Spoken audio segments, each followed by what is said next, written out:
Hello, everybody. Good afternoon, wherever you are in the world. My name's Stuart Hunter. I'm going to be your, host for today's meeting. So thank you, everybody, for your time today. Just as a quick audio and sound check, everybody can see and or hear me. I know I can hear you, Kat, in the background, which is great. But for the audience members, just so I can get a quick, by show of hands, or just if you can, yeah, perfect, thank you. That is perfect. Great. Okay. So look, purpose of today's call is to go over one of the most difficult things. Oops, too far too quick. Purpose of today's call, or the subject of today's webinar, is of course how to effectively market your services in the new world post COVID-19. Now, this is very, very much supposed to be an educational webinar. So you know, we want to share as much insights as we can based on what we see working in market from our two relative perspectives.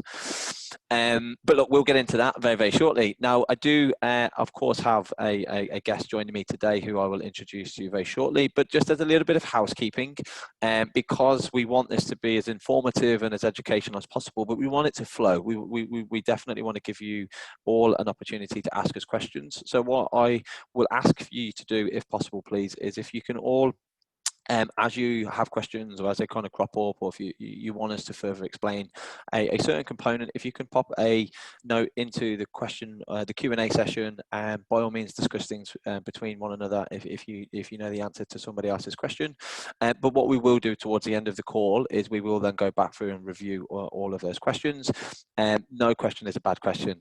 Of course, it's an incredibly hard thing to get right, and there's a lot of things that you kind of need to factor in and to be privy of, to make sure that any efforts that you do make in terms of marketing your services are going to be a success. So please do ask questions throughout. I will I'll mediate that as we go through, and absolutely we'll make sure we answer those at the end. So without further ado, as I said, my name's Stuart. I am the country manager for Futurely in Australia and New Zealand. Now, my background is accounting, so I do come from accounts practice background, SEMA qualified, worked in practice for a number of years before I then moved across to the Southern Hemisphere and migrated to Australia. And over the past 5 years, I've worked at Futurely in various capacities, but predominantly now, I'm overseeing a majority of the operations across the country. So that's marketing, our own services, of course, onboarding and assisting with existing clients. So that's a little bit about me. Now, to my left, on screen, and one of the other presenters today is Kat from BOMA. Thank you very much, Stuart. Now, I can't start my video, so you might have to start it for me so people can see my beautiful face. But in the meantime, I'll introduce myself. Hi, everyone. I'm Kat, Sales and Partnerships Manager at BOMA. I've been with BOMA about 2.5 years now.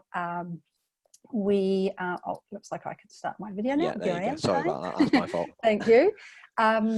So previous to BOMA, I was at Vend, so I sort of worked in the space with accountants, bookkeepers, and business advisors of vertical for close to 6 years now. And for those of you not familiar with BOMA, BOMA is a marketing app founded just under 3 years ago, and BOMA's a solution provided especially for bookkeepers and accountants.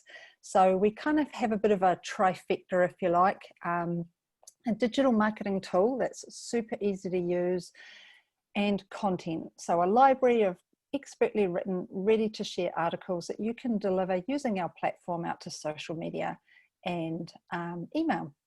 And then supported by awesome support. Most of our users come to us because they're beginner marketers, beginner intermediate marketers. So we know that marketing's not necessarily comes naturally on the whole to this industry vertical, and that's what we're really here to do, is to sort of help you, nurture you along your journey.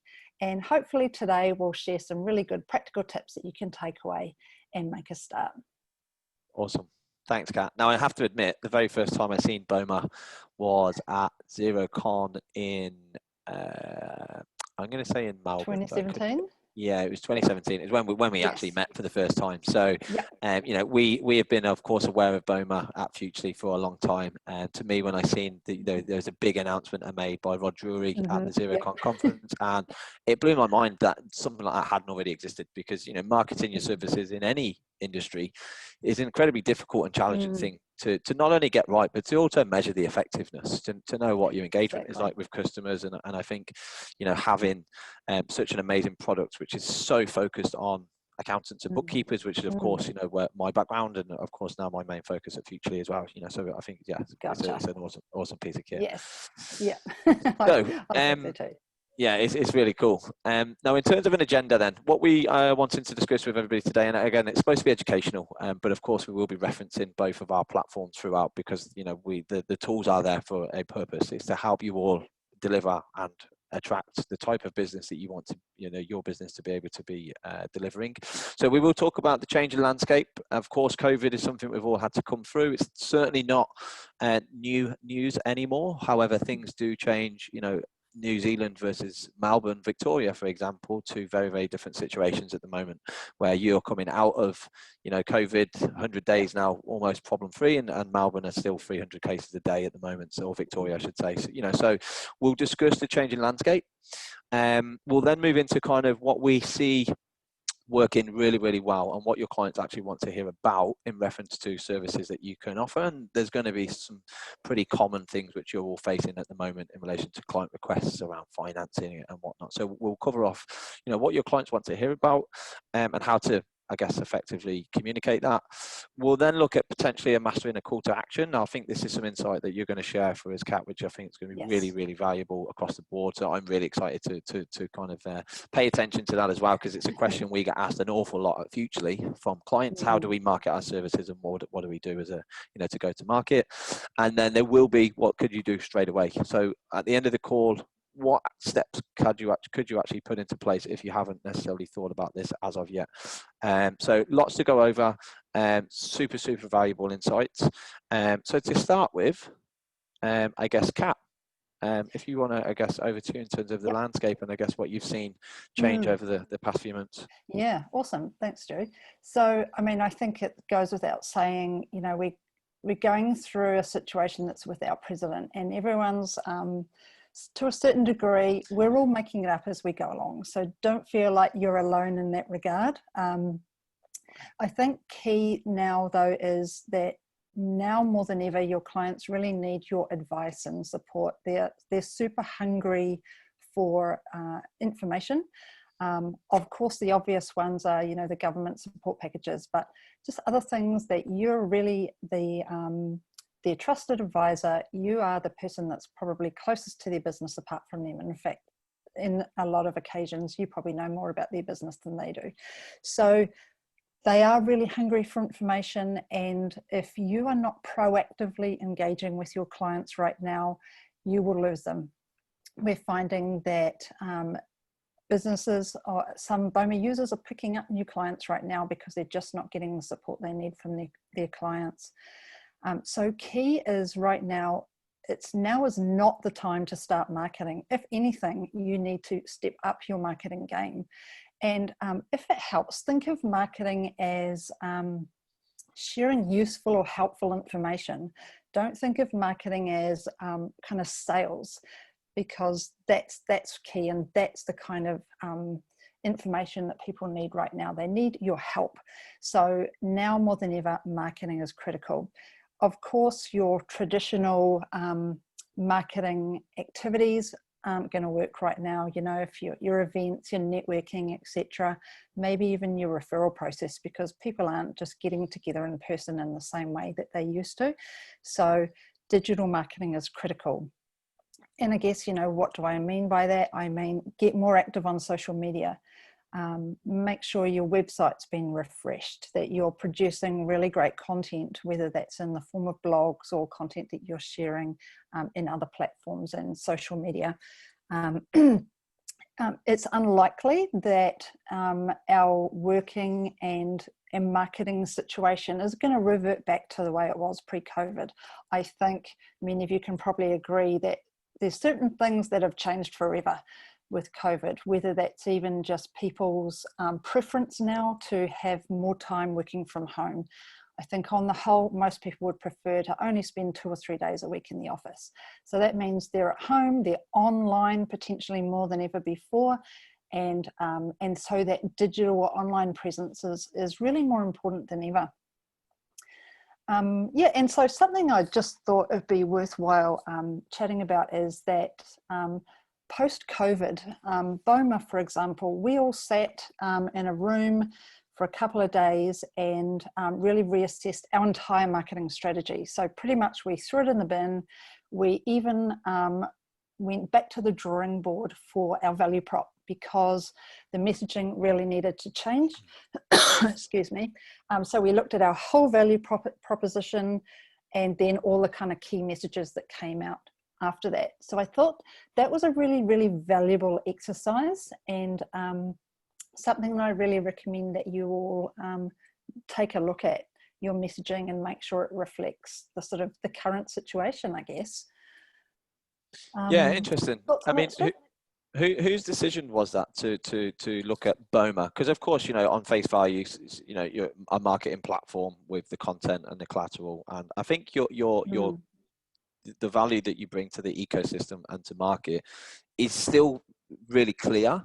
But the fact that you guys took the internal view to say, well, maybe we should actually just revisit and refresh. And I think you're completely right. Some things have now changed forever.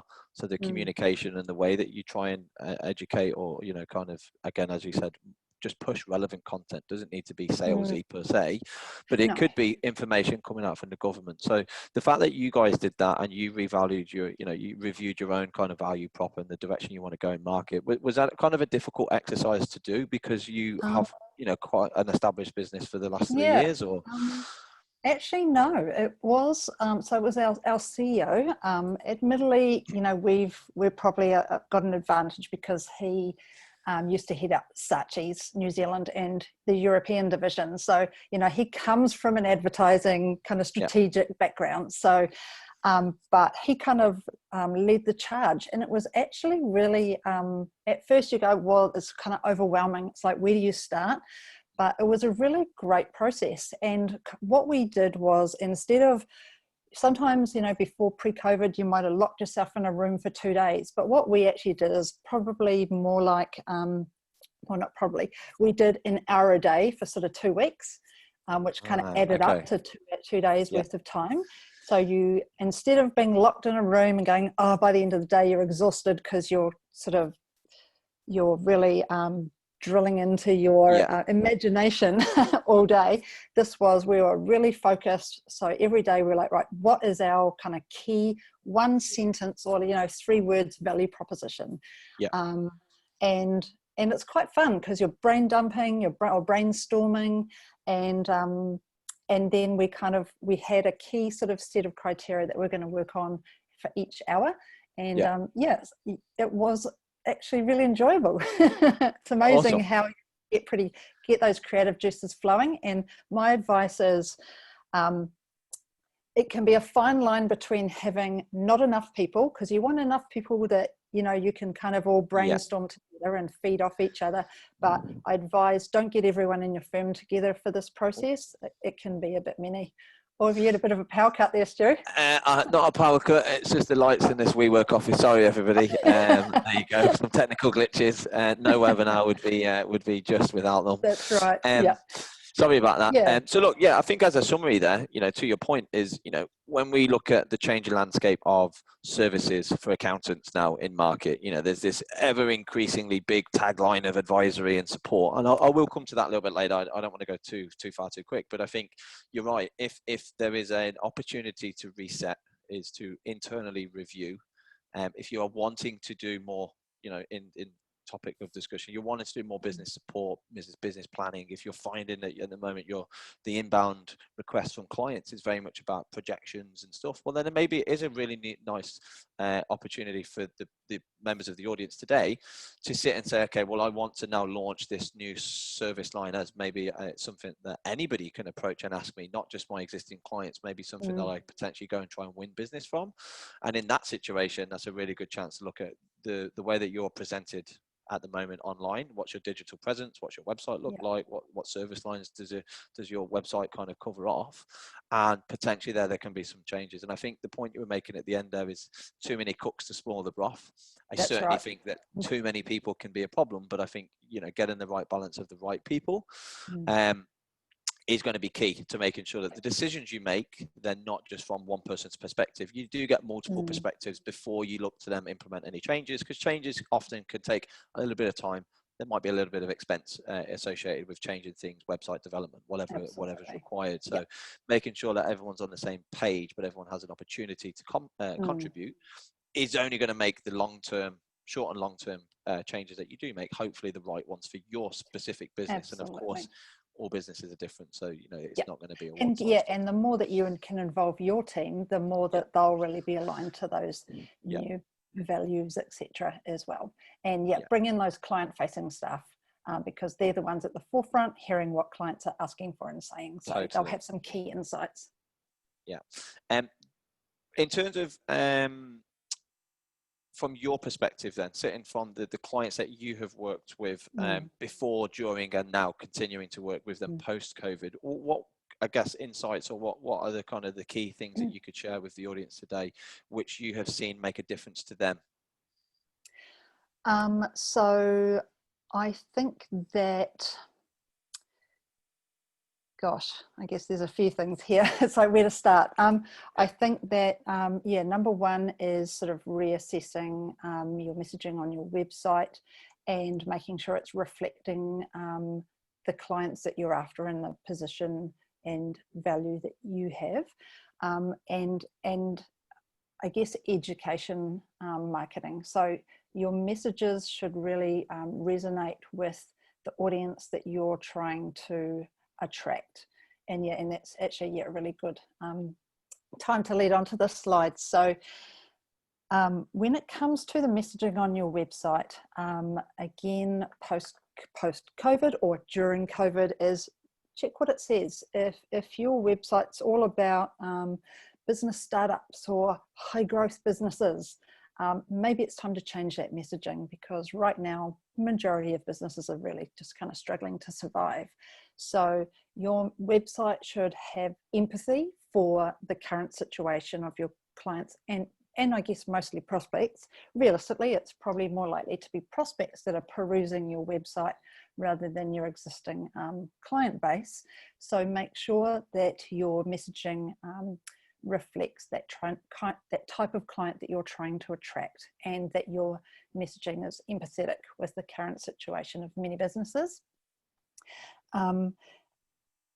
Something else I was going to lead on to that. And also, so here's a really, I might be diverting a little bit from the purpose of this slide, but here's a really great tip, which I think a lot of people don't do very well, is as an example, you guys need to define your niche. And if you don't have a niche, if your niche is small business, please relook at that, because small business is not a niche. But make sure that your website, you might have the persona. So we talked about right at the start, looking at your whole messaging value prop potentially. Part of that process is, who is the perfect client? What do they look like? What do they sound like? What's their profile?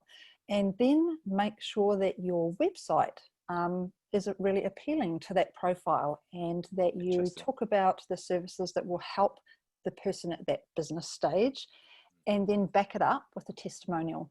So right on the top kind of, or on top of the fold, we call it. So when someone lands on your website, before they scroll anywhere, that is the prime landscape. Now, I've seen some websites where it just kind of has a little bit of like a one sentence and a picture. That's a bit of a loss, because right in that space, it should be really clear on who you are, like the problems that you solve, and why you're good at it. That's your prime landscape for getting those key messages across. It's almost like an elevator pitch in like a phone call. Sell your product to me in one sentence or 30 seconds. But you are absolutely right in terms of the messaging and your customer profile. Now, I don't know for anybody in the audience who's familiar with Futurely, but our website has changed quite a bit over the past 6 months, because again, we're in that same situation where we're evaluating, or reevaluating the value prop that we bring to market, we have to get new testimonials from new clients we've onboarded, and we are constantly, and look, it doesn't need to be a full-time job in terms of having a full-time person in a marketing department, because we don't, but it is something that should be done cyclically. And as you said, if things have changed for one reason or next, and COVID was a big change that most businesses have had to deal with in one way or another, and it hasn't always been doom and gloom. I think not all businesses have struggled, but there's certainly a lot of industries that have, and a lot of businesses that have. But yeah, my point was, we're constantly revising our own content for Futurely and making sure we have new content. We're changing the language to be more empathetic or more direct, or in 12 months ago, when it was growth, it was very much around growth and supporting and really helping accountants kind of move into the space of advisory and consulting and support.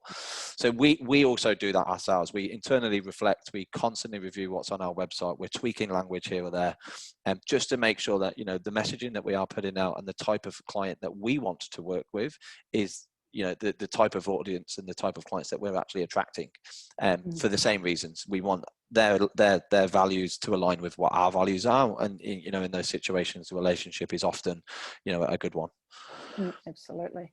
Yeah. So as far as what your clients want to hear about right now, they want educational marketing. So they want, of course, to hear about the support packages, but that's kind of almost done now.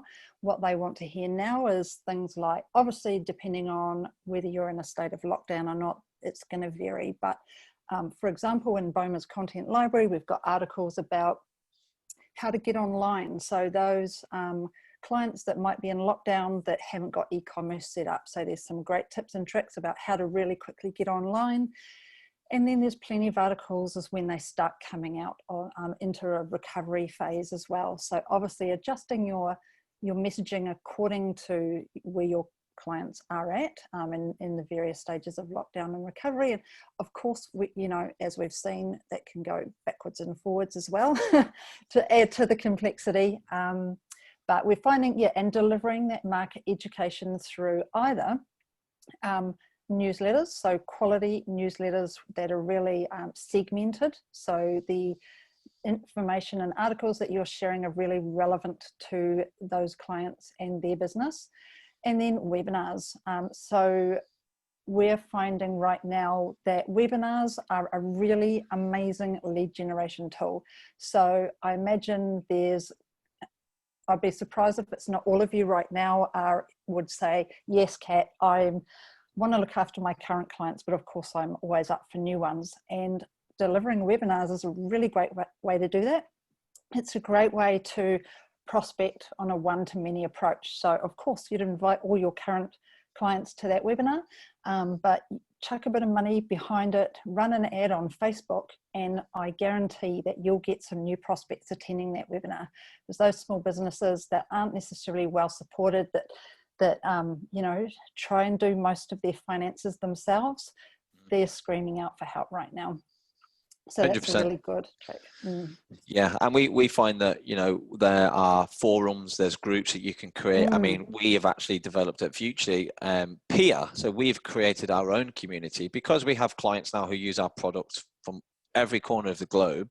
We now know that we can continually to support our clients, and to your point there, what kinds of support can you give to your clients? We have now created a forum, a community, which we manage, and it is so that people who have a problem that work in a specific industry can go and communicate with other businesses who also do the same thing in an attempt to help them collaborate and share ideas, and eliminating the old boundaries of our business is our business. We sit in our office and everyone else can kind of go to hell sort of thing, because we're in competition. The industry, the economy, it just isn't like that anymore. The collaboration opportunity is huge, and as you said, webinars are the best medium for you to be able to go one to many.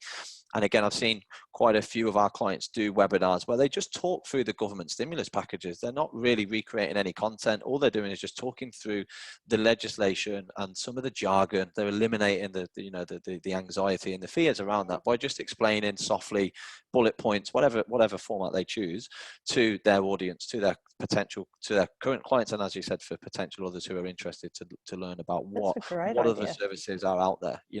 Because it's incredibly difficult for most people without financial literacy to really understand what's available to them, what's not.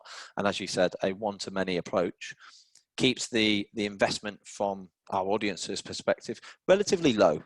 Because if you can talk to lots of people in one half-an-hour video, that eliminates you having to have the same conversation with 100 clients, which is then a very long amount of time. Yeah. And Stu, on that video, so it doesn't have to be a one-time deal. Absolutely, you can run these webinars multiple times, maybe with a couple of weeks gap in between, because there'll be people who can't make the first one, or use that recording then as a bit of a lead magnet. So there's no reason why you couldn't put that recording on your website. Use it as a lead magnet. In other words, use it to capture leads. So people have to leave their name and email address before they can download that resource. Promote it on social media, etc., and email the link to your database. So you can use these things again and again. 100%. And that's, again, you know, one of the headaches we've always faced is content. Where do we get content from? But actually there's a lot of IP that each of you joining us today would have anyway, because you've got a business, you've got a website already, you've got a relationship with X number of customers, and that will vary person to person, practice to practice. But yeah, as you said, if you can communicate and you short video, or as you said previously, a newsletter which is got the government information on it, or just even insights that you've learned from one of your other clients who maybe hasn't necessarily been as impacted, or who has been impacted and who's been able to have a really positive outlook and just kind of roll with the punches, and their business is doing okay. Those types of stories are always going to be motivational, and people are going to have a lot of interest in hearing how they potentially could replicate similar kind of processes or improvements to their circumstances. Great idea. And and just one more thing on that last slide is, Stu, you mentioned that your peer community, maybe quite a few firms I know have also created a private Facebook group for their clients. So create a real community around your clients, help them share and support each other as well. And I think that's pretty cool. And then that's just a way to encourage those referrals as well. Yeah, and we find that, again, a referral lead or new business is always a better qualified and an easier conversation to start than someone who you're chasing completely cold. If you're doing mail outs and expecting some inbound traffic, if you've got referrals from existing clients who are really enjoying your experience or the service you provide, then again, that content or that story or that case study, like you referenced before, Kat, is celebrating those case studies. They are going to be your best friend in terms of long-term opportunity to continue to grow and drive growth within your own business, but also, show your clients that you're a lot more than, I guess, what the stereotype would be, of a traditional kind of tax and compliance accountant. Absolutely. Leverage. I was really keen to explore this topic because I think it's a really interesting take. So in terms of communicating then, I know we've kind of discussed potential webinars and newsletters, but can you go into a deeper level of insights? I guess one thing I just want to acknowledge is that it might feel like there's webinars happening every 5 minutes, and for our industry there is, but remember that for your clients, maybe that shoe shop that's down the road, they're not getting invites to webinars every 5 minutes like you are. So don't feel like you're bombarding them because they're not getting bombarded like you might be. So just something to bear in mind. And other than that, what else is I going to talk about? I mentioned, they're a really great tool to pick up new clients because there's plenty of people out there that aren't getting that proactive communication from their accountants right now.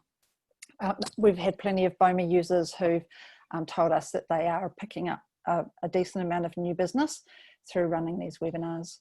And as Stu said, just running a webinar to discuss those support packages or some kind of new bit of compliance, etc., just to talk it through and explain it in plain language. Doesn't have to be, here's some slides and here's the services that we offer and the benefits that you'll get from them. It can just be really conversational, even just something as simple as answering the top 10 questions that you've had from your clients in the last 2 weeks. That's all really useful proactive advice. And yeah, we mentioned newsletters. They don't have to necessarily be really boring, super wordy. Just send a little snapshot with a learn more button. I mean, it's super easy to do that in BOMA, but if you're using another platform, it's a great way to send a bunch of information in a short time and people can click on what they're interested in. In terms of frequency, what do you think is an adequate or enough? Because as you said, too much can often be considered to be bombarding, which is of course not what you want to do. However, the landscape is changing pretty much daily in some areas. So in terms of frequency, what advice could you give to people in terms of how often or how frequent they should be looking to potentially send updates or communicate any new insights? I think that's a really great question and something I get asked every day. When it comes to emails, a lot of people are scared to send emails because we all get too many. But the secret to a great email is segmentation. So a newsletter that has multiple topics that goes to everyone once a month is great. And then there's nothing wrong with emailing your clients more than that if you've got something that's super targeted to them and their business. An example might be whether there's something, an article in the BOMA library, for example, that's really specific for retailers. So those that maybe don't have e-commerce yet, and hey, here's to get online for your retail store in a hurry. Deliver that just to your retail clients. So you're not sending something to someone who's in manufacturing who just won't care. They might be more likely to unsubscribe. You're sending something to your clients that's super, super valuable to them and their business. So I would recommend you should be communicating with your clients every couple of weeks. One more generic and one that's really specific to them and their business. Yeah. And then when it comes to social media, there's almost like not too many. You can't post enough. If you're posting once a week, that's a good start, but I would suggest as a minimum 2 posts a week. And hey, if you can do 1 post a day, that's awesome, but not necessarily sustainable. And key is consistency. Don't go get excited and post something every day on Facebook for 2 weeks and then post nothing for 3 weeks. That's not a great look. And when it comes to blogs on your website, again, consistency. So whether you can manage something every fortnight or whether you just want to do something a month. Obviously, if you're writing the content yourself, once a month's probably about the maximum because it's super time consuming. But if you're using a platform like BOMA, for example, there's no reason why you couldn't do a blog once a week. It's super easy. All the content's there. Amazing. With regards to BOMA, then I'm going to speak directly to the product. You've talked a couple of times about segmentation. Now, I know how I would segment our user base across Futurely. We use a CRM system, so we would use HubSpot to manage all of our different clients at the various shapes and sizes. So that, as you said, we can adequately communicate to them about their specific pain points or opportunities, which we know potentially someone who's bigger or smaller maybe isn't experiencing. So we use that internally. If businesses don't have CRM systems and they're currently, a smaller practice and they're kind of managing things through spreadsheets, does BOMA have the ability to help a user segment their audiences so that you can then kind of queue different content to go to different people? Absolutely does. Yeah. And you know what? It's up to you how you segment your database. So you can have unlimited segments and you decide what they are. So typically that would be segment your clients by industry vertical, perhaps by location. If you've got multiple partners in your firm, you can segment them in that way, by services that you engage with them on. And I also like to segment my audience by employers versus sole traders, because as an example, you don't want to share something that's about people management to those that don't have staff. So that kind of thing just really helps you send content to each of your contacts that's really relevant to them. Now, I might just share my screen for a second, Stu, because I've got a really great example of someone who's communicating with their clients well. Please do. I think I So may need to there stop we go. sharing my screen. No, So that's if you can... okay. I think I've got it. Oh yeah, perfect. Okay, so this is a New Zealand firm called Maisie Harris, and these guys are awesome. And I wanted to show you their Facebook feed because this is a really great example of someone that's doing a really great job. So as you can see here, they've created a post, they're hosting a webinar on business recovery planning. Now, obviously, New Zealand's in a little bit different stage to Victoria, for example, but you know, this is, we're in recovery stage, so this is really great content, really timely. It was back in May, so they created a post promoting that, and they also promoted it in their other channels, LinkedIn. They sent out email campaign as well. Now the key is, sorry, excuse me, don't just post about it once. A couple of days later, they did another post, this time changed up the message, they changed the image. So it looks like quite different posts, but it's really about the same thing.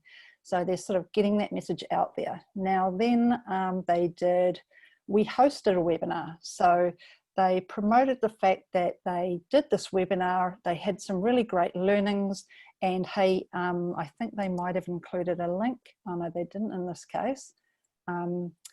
But here's where you could include a link to where people could watch the recording. Now, they didn't just rest on their laurels there. Meantime, they're sharing some great content about lessons learned in lockdown. And then they also decided to do it again. So at the end of May, they started promoting to run it again. So the first one was on like the 25th of May, then they did it again on June the 4th. This time they did it with a business partner, a local chamber of commerce. So getting themselves some visibility to a potential new audience through this partner. Obviously all the content was there, they delivered it before. Probably this time they would have even nailed it even better because they've done it before. And again, I think they then did another post about it. And yeah, so these guys, I think that's about all I really wanted to demonstrate on that.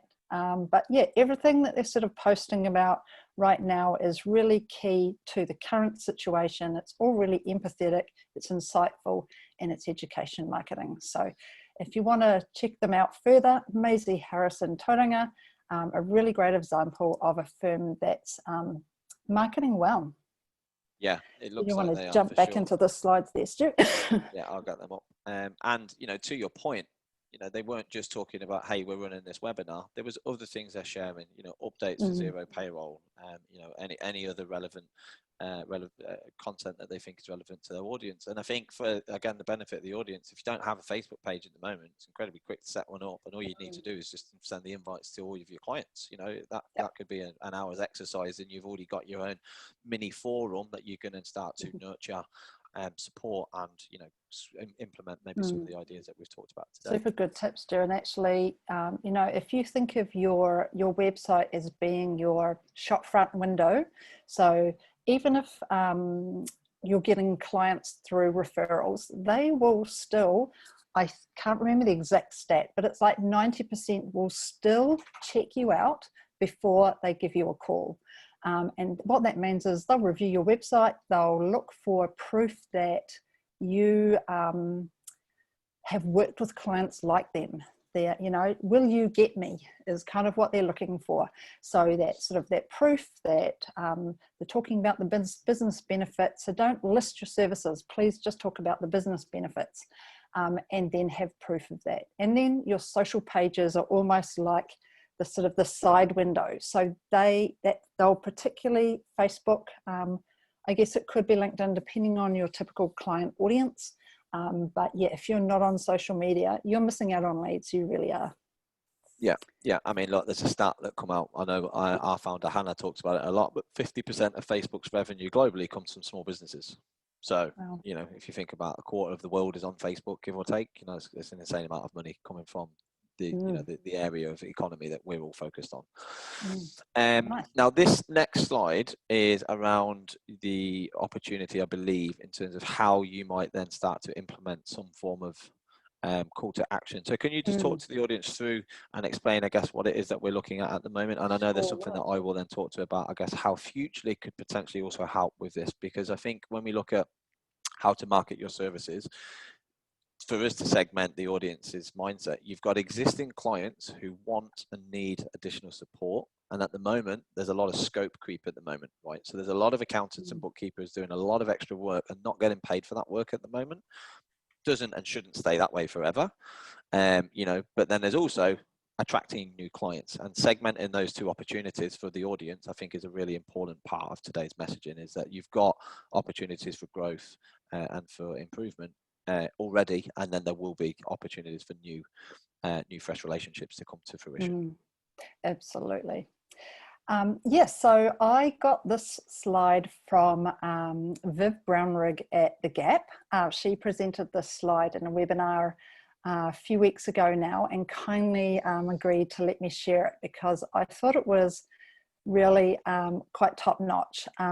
It's basically around offering options to your clients. Now, so many in marketing will tell you you need one call to action, and that's still really important. So whether that's in a social post, at the end of a webinar, in an email, you need to have one clear, whether it's a button or a link or next steps, that needs to still be one thing, because it needs to be clear what you want the clients to do, whether that's to learn more or work with us, etc. So having, if you can have a button, one button or one link is super important, but kind of underneath that, you can still offer your clients options.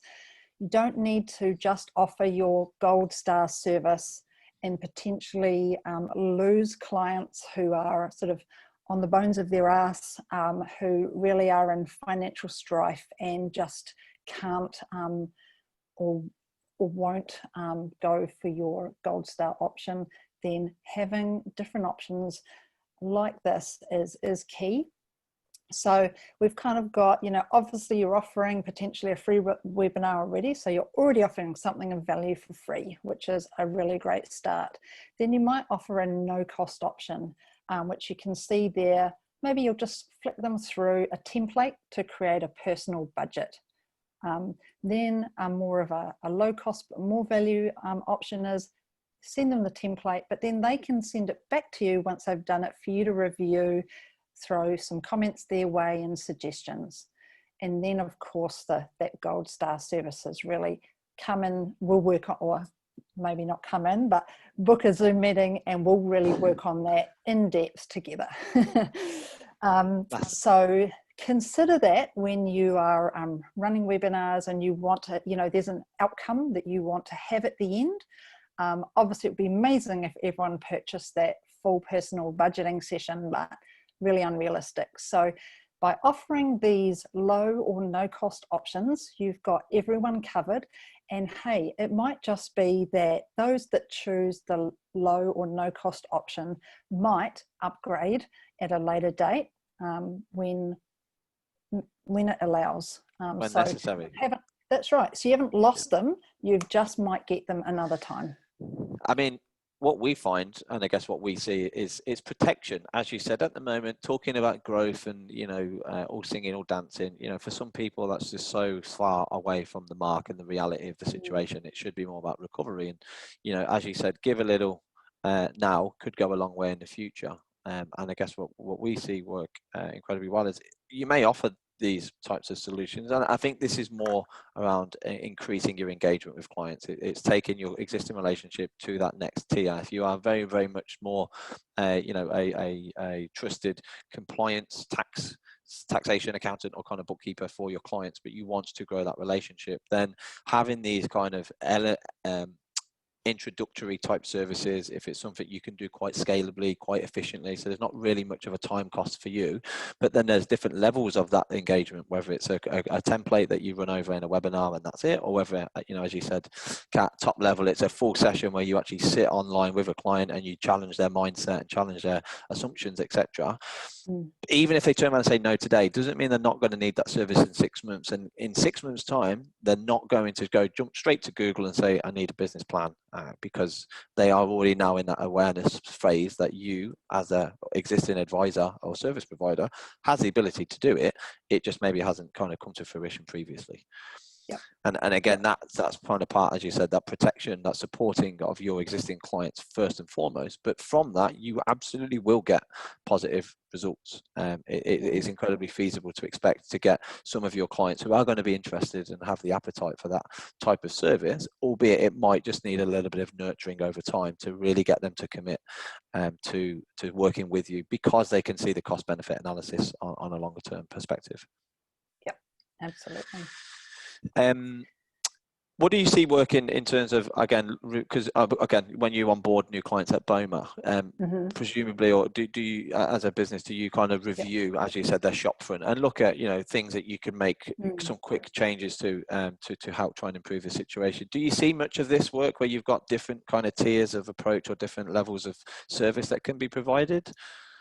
Sometimes, yeah, definitely, yeah. And before every demo, for example, I'll go and review people's websites and social accounts so I can give some tips and tricks. And yeah, often, I guess it's funny, like often people will have a services page where they might have, if it's a monthly subscription model, and they'll have sort of, silver, gold, bronze, silver, gold plans, for want of a better term. That's great, because then the client can choose which one they offer. But then you might be more of a services-based model where clients pay per service that they engage with you on. And those aren't necessarily publicized on the website as far as having levels. You might just say, hey, this is what we can do. And that's important, because I guarantee your clients don't know the full breadth of the services that you offer. So you might not necessarily go out and say, hey, we offer this quarterly coaching or monthly business plan, work with us, we'll build a business plan and then hold you accountable. They might not necessarily know you offer that, but you wouldn't go out and say, hey, business plans for $1,000. You will go out and say, as maybe do a little bit of the case study model, like we work with blah, blah, blah, and we help them align their business plan to their goals and strategy, and now look at them. So that's, it's the way that you position it, the business benefits, not the here's a service and this is how much it is. Here's how much it costs, exactly. And I had a gentleman, this was years ago when we were Crunchboards and not Futurely, and he described that what you're talking about there is, he said no one would go and buy a new car just because it looks really shiny in the showroom. Everybody wants to sit in it, take it for a test drive before they make a decision. And I guess in terms of these types of relationship changes and new services, it's the same. There has to be an element of something which you can show them to help pass on some education, answer any questions they have about what this is going to involve. That then makes the whole conversation of value a lot easier, because the client already has that level of understanding of what it is you're trying to do, which is going to benefit them. In order for you to be able to perform that to the best of your ability, there obviously has to be a payment for it. And it's kind of that chicken and egg approach. And to that point, I wanted to then refer back to this potential engagement, suggestion that the Gap have developed in terms of doing something for free or something really scalable and high touch. It does allow me to kind of just have a soft plug of the Futurely platform, because that is exactly what we've developed into the product, where for anybody who uses it today or is never used it or interested to know what we do, we are an advisory solution. There is some really complex free-end models that you can produce in Futurely for scenario planning and really helping your clients look at best and worst cases scenarios. But for the purpose of this conversation around how do you unlock the potential, how could you sit down with your clients, how could you triage their financial stability and their financial position in a way which is incredibly scalable, a free health check, and there goes my lights just on cue, a free health check, which is a template in Futurely, will allow you to just plug in your client data in a matter of minutes, produce a report which then spits out some pretty obvious growth or reduction in certain areas of their business, which will allow you then to pass on some form of education or some insight or potentially some suggestions that you may want to work with them on as part of your ever-changing and growing relationship. And it's a really simple way to not be too hung up on the what you think you know about your clients. And I certainly don't want to sound like I'm preaching to the and teaching people to suck eggs here, but it's very, very easy in this landscape, particularly now, to go, they're not interested, I've asked them before, or that they're quite cost sensitive at the moment for whatever reason.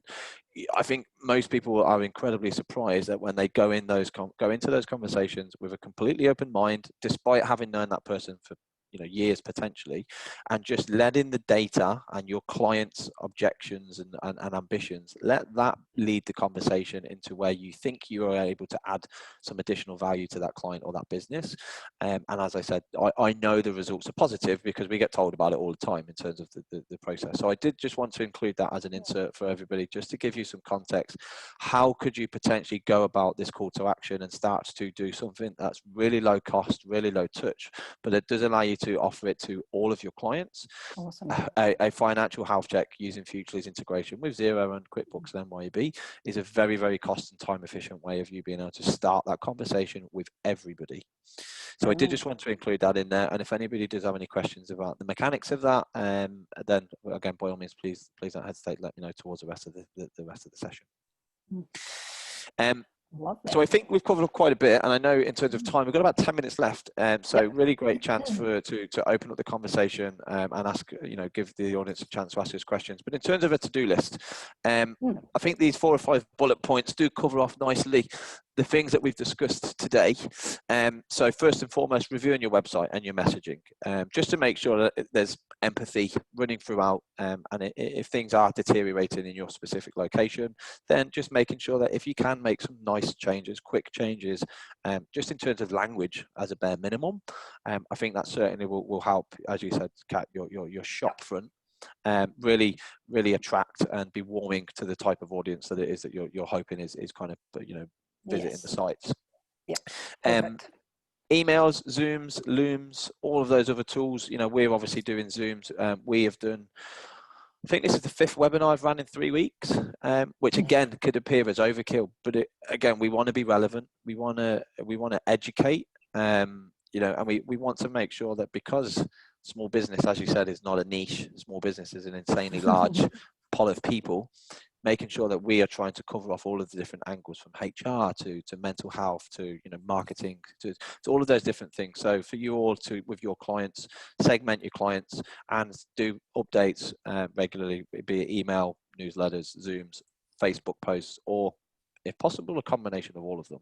And of course, BOMA is an incredible platform to help you coordinate and to manage that process internally. And then anything else that you can run, continuity planning sessions, and of course we have Peer. So I would encourage you all, please do visit Peer if you are interested or intrigued to know what Peer is capable of. You can create your own private forum for your clients in our Peer community. Each one of you have the ability to do that, so please do have a look.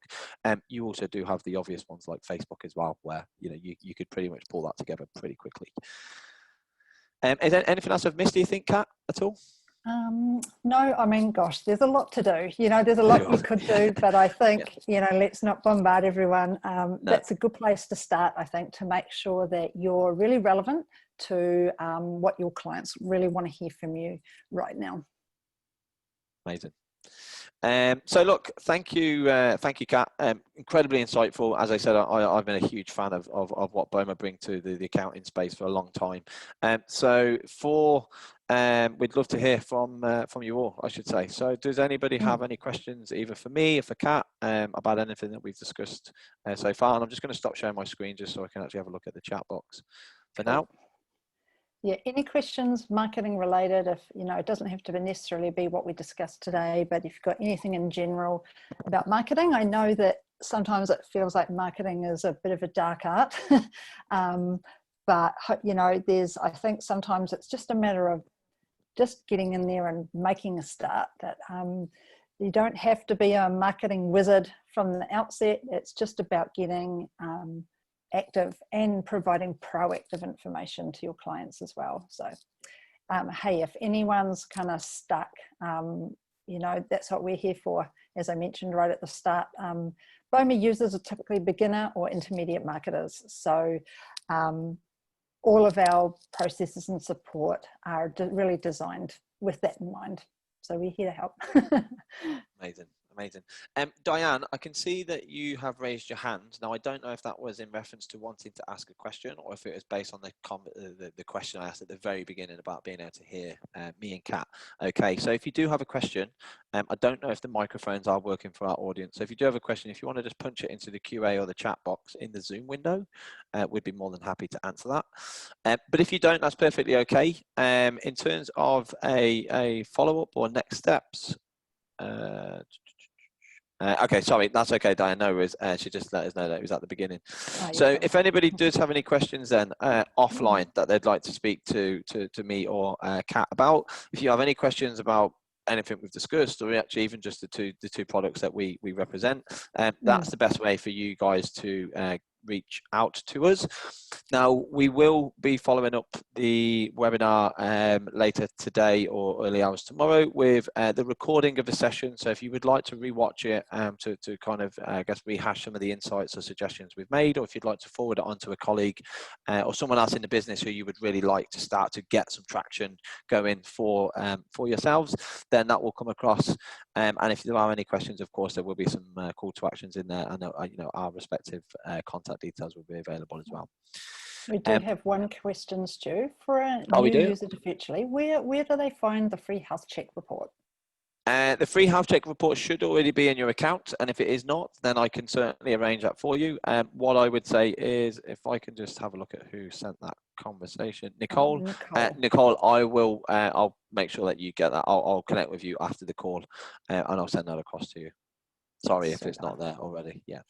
So look, cool. Well, look, if there's no questions, thank you everybody for your time. I really appreciate it. Kat, thank you very much for sharing all that those valuable insights. And look, as I said, if anybody would really like to catch up on anything we've discussed today from either parties, please do not hesitate to get in touch. But failing that, best of luck with it all. I hope you're all staying safe, and I hope I hope things can hopefully go back to the way they were as best as possible. Thanks all for your time. Thanks, Stuart. Awesome. Thank you. See you later. Bye. Bye.